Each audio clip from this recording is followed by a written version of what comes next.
It's 12 minutes past 7. Now, the wards in our hospitals should be places where you're treated with care and dignity. But as we know, hundreds of patients have needlessly died of neglect. Well, today the government will set out how it will prevent, it hopes, another scandal, such as at Stafford, where many patients died because of poor care. Well, Julie Bailey, who founded Cure, the NHS campaign group, after her mother died of neglect at Stafford Hospital, joins us now from her home. Julie, thank you for coming in. I mean, your campaign helped expose the scandal at Stafford, but a massive personal cost for you.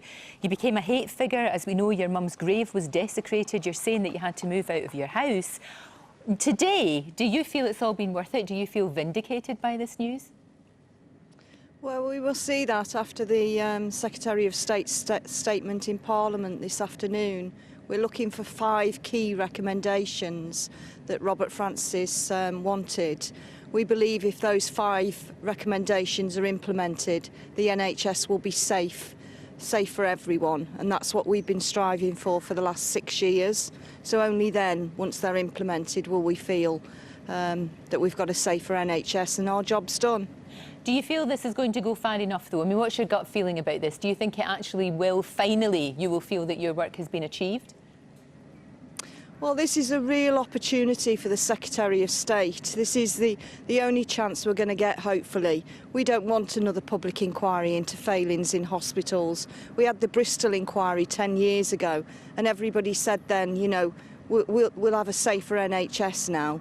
Those recommendations were never implemented, and sadly, we lost a lot of people at mid-staffs. We don't want that again. That's why we've got to make sure these recommendations are implemented. So do you think that it goes far enough? And do you think people today worried about going into hospital actually shouldn't be worried at all? You think everything's going to be OK?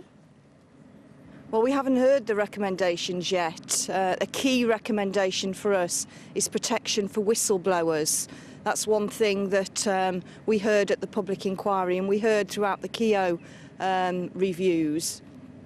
Whistleblowers aren't safe in the NHS. You know, there's evidence that whistleblowers aren't safe out of the NHS. That's why I'm in hiding at the moment. Working in the NHS and trying to report poor care is really, really difficult, and people have lost their homes, people have lost their health, all due to trying to speak up for patients.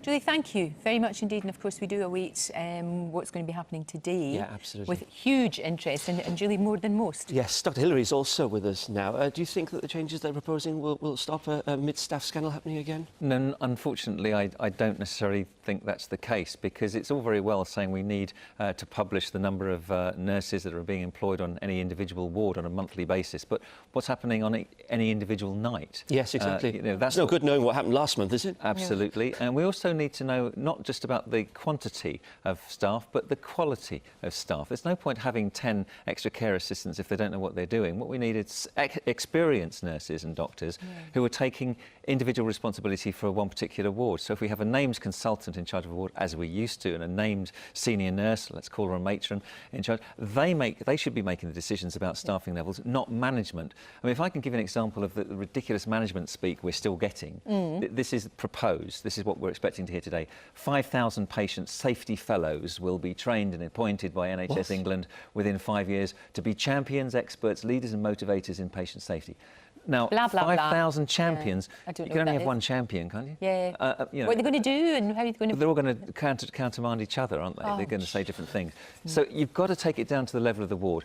Different wards have different needs and responsibilities too. So some wards will need more staff than others. You can't just have this simplistic approach and then management come and say, well, we need one more staff there. What about the threat of prison if you neglect the patient? Well, I luckily, in all my years of medical practice, have never seen willful neglect that means abuse or mistreatment of a patient. If I ever saw that, I would be shocked and amazed. Clearly, it has happened in mid-staffs, and to me that's unbelievable, and if it happens then people should go to prison.